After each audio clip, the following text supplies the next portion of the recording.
एक राजा की एक बहुत ही सुंदर बेटी थी, पर बहुत ही घमंडी औरत बदमिजाज थी। उसे कोई भी व्यक्ति पसंद नहीं आता था। राजा उसका विवाह करना चाहता था, पर वो घमंडी लड़की और लड़के में कमी निकालकर उसे विवाह का ये प्रस्ताव को ठुकरा दी थी।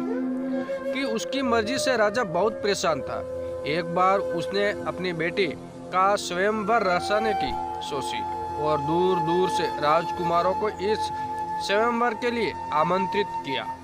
इसके बाद उसने बेटी को राजकुमारों की सभा में बुलवाया ताकि वो अपना पति सुन सके।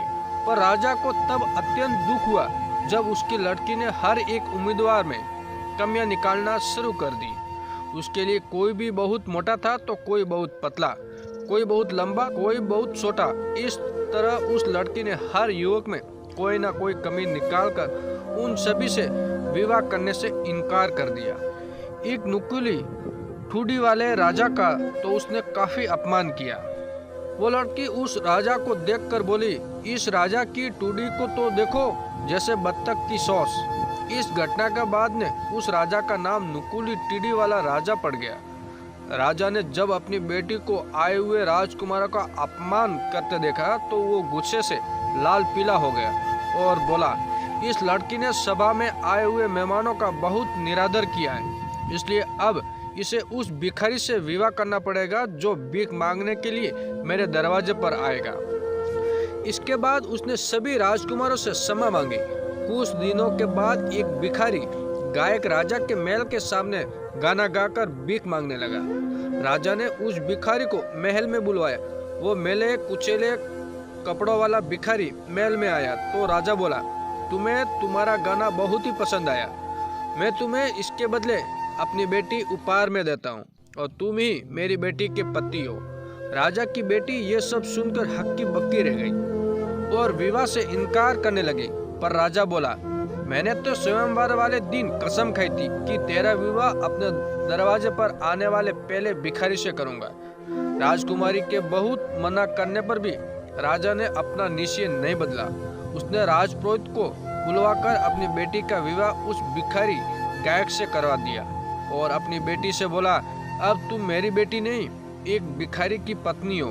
अब तुम्हें अपने पति के साथ ही जाना होगा। राजा की आज्ञा सुनकर राजकुमारी को महल छोड़कर अपने भिखारी पति के साथ जाना पड़ा। उसे पैदल ही पति के साथ चलना पड़ा क्योंकि राजा ने अपनी बेटी को कोई भी रथ देने से इनकार कर दिया था।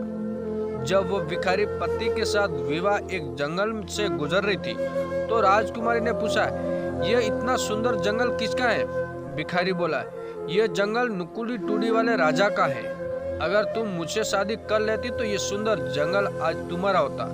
लड़की मन ही मन पछताने लगी और बोली, काश मैंने उसे नुकीली टूडी वाले राजा से शादी कर ली होती। जंगल से निकलकर दोनों एक नगरी से गुजरने लगे तो राजकुमारी ने भिखारी पति से फिर पूछा, ये सुंदर सा नगर किसका है? पति ने जवाब दिया, नुकीली टूडी वाले राजा का। राजकुमारी बोली, काश मैं उसी राजा से शादी कर लेती। भिखारी ने जब उसे फिर ये कहते हुए सुना तो बोला, मुझे ये बिल्कुल पसंद नहीं कि तुम मेरी पत्नी होने के बाद किसी दूसरे आदमी के बारे में सोचो। आखिर वे एक छोटे से कच्चे घर में पहुंचे। भिखारी पति बोला, ये हमारा छोटा सा घर है। वो इतना छोटा था कि दो आदमी मुश्किल से रह सकते थे। लड़की ये सब देखकर बहुत दुखी हुई। उसने अपने भिखारी पति से पूछा, नौकर चाकर कहाँ है? भिखारी राजकुमारी का ये प्रश्न सुनकर बोला, कैसे नौकर चाकर? यहाँ तो सारा काम तुम्हें खुद ही करना पड़ेगा। अब तुम चूल्हा जलाकर भोजन आदि का प्रबंध, मुझे बड़ी जोर से भूख लगी है। ये सब सुनकर वो रोने लगी क्योंकि उसे तो कुछ काम करना ही नहीं आता था। अब भिखारी को ही दोनों के लिए खाना पकाना पड़ा। राजकुमारी भिखारी का बनाया हुआ रूखा सूखा खाना खाकर गंदे और सख्त बिस्तर पर लेट गई। उस बिस्तर पर उसे नींद नहीं आ रही थी। वो खुद को कोस रही थी क्योंकि इस सब के लिए उसका घमंड जिम्मेदार था। अगले दिन उसके पति ने उसे सुबह तड़के ही जगा दिया कि वो जंगल से कुछ लकड़ियां लाए। राजकुमारी को लकड़ियां सुनने जंगल जाना पड़ा। इसी तरह रोते धोते कुछ दिन बीत गए। घर में जो थोड़ा बहुत खाने का सामान था वो भी खत्म होने लगा। तब भिखारी पत्नी से बोला, देखो ऐसा काम नहीं चलेगा, हम दोनों को कुछ काम करना पड़ेगा। मैं भीख मांगना नहीं चाहता क्योंकि एक राजकुमारी मेरी पत्नी है। अब हमें कुछ ऐसा करना पड़ेगा जिससे हम दोनों इज्जत की जिंदगी बिता सके। मैं जंगल से कुछ बांस इकट्ठा करके लाऊंगा, तुम उससे टोकरियां बुनना। भिखारी टोकरियां बुनता है और राजकुमारी को भी बुनती सिखाता, पर सख्त बांसों से राजकुमारी के कोमल हाथों से खून निकलने लगता। राजकुमारी के जख्मी हाथों को देखकर अगले दिन भिखारी अपनी पत्नी के लिए सरका और कुछ रुई लेकर आया। जब राजकुमारी ने सूत काटना शुरू किया तो वो तकले से उसकी अंगुलियों से खून निकलने लगा।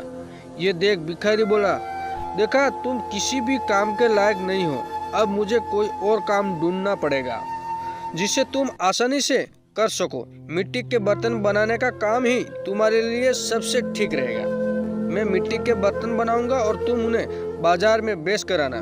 शुरू के कुछ दिन तो राजकुमारी के सारे बर्तन हाथों हाथ बिक गए, पर एक दिन राजकुमारी अपने बर्तन लेकर एक कोने में बैठी थी। तभी एक शराबी सैनिक उधर से निकला। उसका घोड़ा राजकुमारी के बर्तनों से टकराया और सारा सामान टूट गया। राजकुमारी घबरा गई और रोने लगी। वो बोली, अब मेरा होगा, मेरे पति क्या कहेंगे। वो घर गई तो पति को सब कुछ बताया। वो बोला, कौन सोच सकता है कि तुम इतनी बेवकूफ निकलोगी कि मिट्टी के बर्तन बाजार के कोने में लेकर बैठोगी जहाँ से सब आते जाते हैं। अब रो मत, मैं समझ गया हूँ कि तुम इस काम के लायक नहीं हो। मैं पहले ही राजा के महल में गया था और पता लगाया कि क्या रसोई में नौकरानी की जरूरत है। उन्हें तुम्हें रखने का वचन दिया है। इस तरह राजकुमारी राजा की रसोई में नौकरानी बन गई। वो रसोइयों की मदद करती थी। आखिर में उसे बसा हुआ भोजन दे दिया जाता था। अभी उसे आए हुए बहुत ही दिन नहीं हुए थे, तभी उसने सुना कि राजा का सबसे बड़ा बेटा शादी करने के लिए जाने वाला है। वो भी खिड़की से बाहर झांकने लगी। सब तैयारियां थी, वहाँ धूमधाम दिख रही थी। वो दुखी होकर अपनी बदकिस्मती के बारे में सोच रही थी। उसे अपने अहंकार की याद करके बेहद दुख हो रहा था। नौकरों ने उसे बढ़िया भोजन दिया जिसे उसने अपनी टोकरी में रख लिया ताकि घर ले जा सके। जब वो बाहर निकली तभी अचानक राजा का पुत्र वहाँ आया। जब उसने सुंदर महिला को दरवाजे पर देखा तो उसने उसका हाथ पकड़ लिया और अपने साथ नृत्य करने के लिए कहने लगा, लेकिन उसने इनकार कर दिया और डर गई क्योंकि उसने देखा कि वो नुकुली टिड्डी वाला राजा ही था, वो प्रेमी जिससे उसे घृणा के साथ और अस्वीकार कर दिया था। उसने अपने आप को छुड़ाने की बहुत कोशिश की, परंतु वो उसे हॉल में खींच कर ले आया। बर्तन फर्श पर गिर पड़े, भोजन इधर उधर बिखर गया। लोगों ने ये तो देखा तो सभी हंस पड़े और उसका मजाक उड़ाया। वो शर्म से जमीन में गड़ी जा रही थी। वो वहाँ से भागी, लेकिन एक आदमी ने उसे सीढ़ियों पर पकड़ लिया और वापस ले आया। और जब उसने उसकी ओर देखा तो वो फिर से नुकुली टिड्डी वाला राजा था। उसने उससे कहा, डरो मत, मैं और उस झोपड़ी में तुम्हारे साथ रहने वाला भिखारी गायक दोनों एक ही हैं। तुम्हारे प्यार के लिए मैंने ये सब किया और मैं ही वो शराबी सैनिक था जिसने तुम्हारे बर्तन तोड़े थे।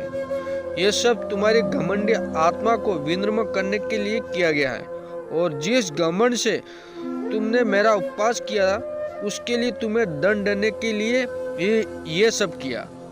तब वो फूट फूट कर रोने लगी और कहने लगी, मैं गलत थी और आपकी पत्नी होने के योग्य नहीं हूँ। लेकिन उसने कहा, धैर्य रखो, बुरे दिन बीत चुके हैं, अब हम अपनी शादी का जश्न मनाएंगे। तब नौकरानियाँ आई और उसे सबसे शानदार कपड़े पहनाए। उसके पिता भी आए और नुकुली टिड्डी वाले राजा के साथ उसके विवाह में उसकी खुशी की कामना की और उसकी सच्ची खुशी अब शुरू हुई। दोस्तों, ये कहानी कैसी लगी?